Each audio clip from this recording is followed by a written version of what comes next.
Hello, I want to talk about landscape. No, I don't want to talk about landscaping. I'm looking at landscapers as I walk, and my brain was like, you know. Anyway, the idea of rest and receive. And now that might be something that in some way pulled you into my work, because I love talking about rest and receive. Like, you are allowed to stop pushing and still receive. And as I say that, I get full body goosebumps. I know I'm fucking on to something, but it's very misunderstood, and I'm starting to see it a lot more now in just in other content, marketing, branding. I mean, people are really catching on to this idea of rest and receive. But lucky you get to learn the actual energetic mechanics of what that even means, so that you can literally embody it. Most people don't know how. It's not just somatic shit. It's not just sitting in freaking, what's that pose that feels so good on the hips? Oh, I should know this. What the fuck is that yoga pose? Pigeon. Gosh, it's not just sitting in pigeon, releasing all this emotion from your hips and crying. Even though, like, I love that, and you know that crying raises your vibration. It creates energetic space to fill in with different frequencies. And every tear that rolls down your cheek, it's like kisses from you. Kisses from all of the versions of you, releasing, remembering. Every tear I cry, it's like a little Kier. It's a little girl, navigating pain, rejection, and so on and so on. Okay, back to the point. Rest and receive. Very little to do with your body.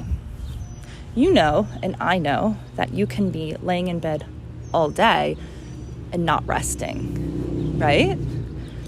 You know that you could go to have a beach day and be so in your head. Where are you? You're in Wegmans. You're not at the beach. You're arguing with your boyfriend in your head. You're not at the beach. You're whatever it is, figuring out, how am I going to work out more so my belly's tighter? You're not at the beach. You're not resting. Therefore, you're not receiving. Resting and receiving is 100% mental body. You have 3 mental bodies in Kundalini lineage, like yogic philosophy. 3 particular mental bodies: positive, negative, neutral. They all serve their purpose. Positive, negative, there's no resting in the back and forth. There's no resting in attachment.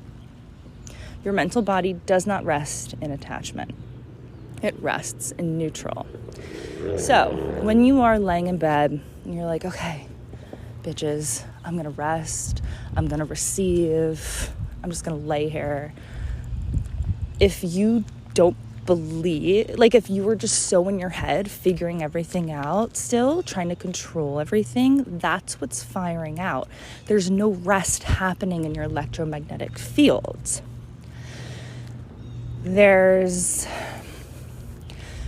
And yes, of course, we could talk about the nervous system, but everything starts in the mind.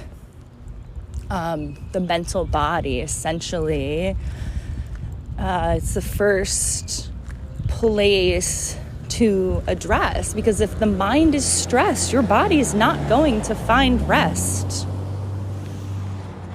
If your mind is stressed, your nervous system is going to continue to react.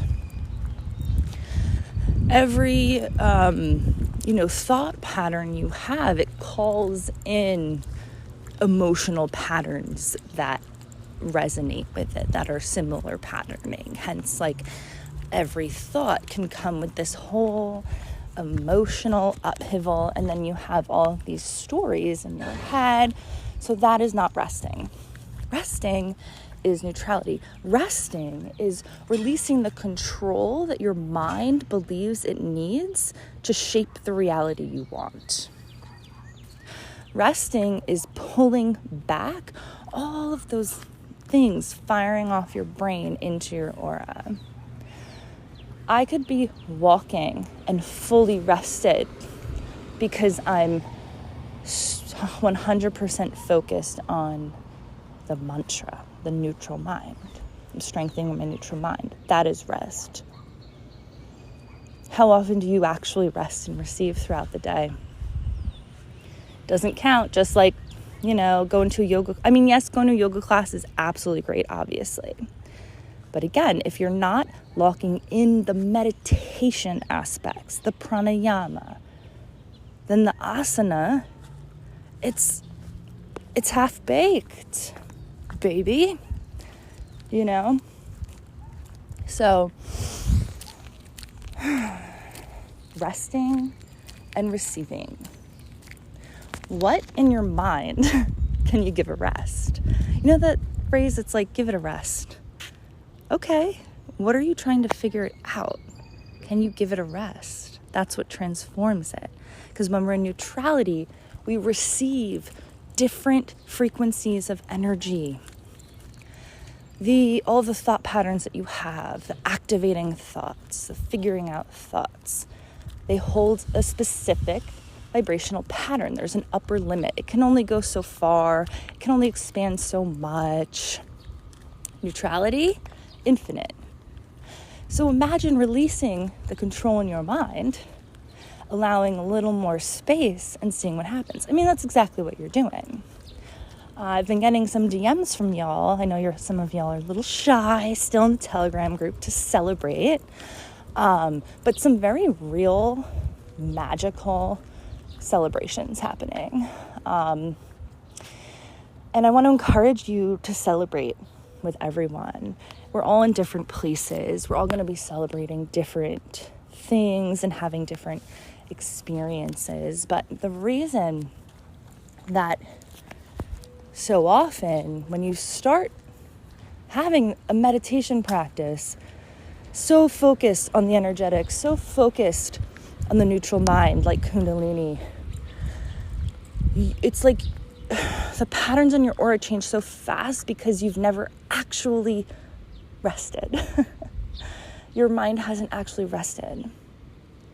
And as I say this, I also think about grief and surrender and like dropping the oars. And all these different life circumstances can take us out of that like control state in the mind. So a lot of times when people experience grief, everyone here I'm sure has experienced profound grief. You know that flattens you. You know that it reorients your entire perspective on life. And so often it actually helps you, right? It helps you release what doesn't matter. And now I don't believe that we need to go through all of this grief. Sorry, I'm picking up poop. And trauma and blah, blah, blah to rearrange our lives and receive. That's obviously not the point here. But I will say, this practice does take you through grief. It does take you through really hard times and transitions. It takes you through like the unknown, because the unknown's unknown because it's fucking unknown. You're never gonna know. There's nothing but the present moment, said Ram Dass. No, I'm just kidding. Said whoever the fuck, Let's go this way. So, rest and receive. It's a mental, body, mechanical issue.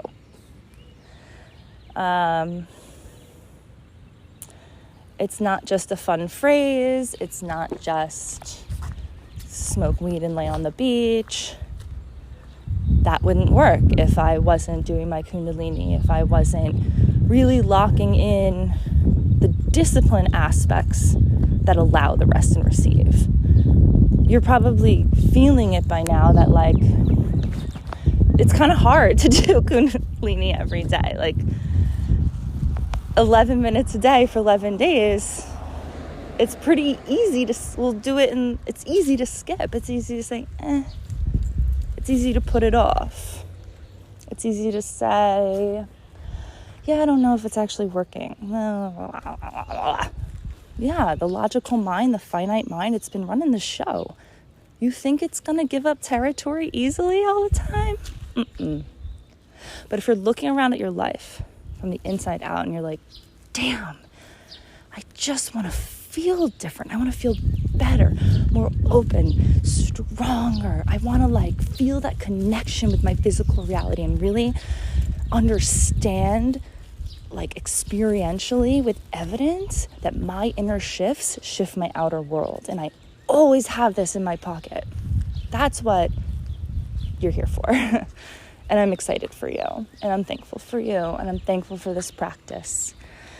Waheguru.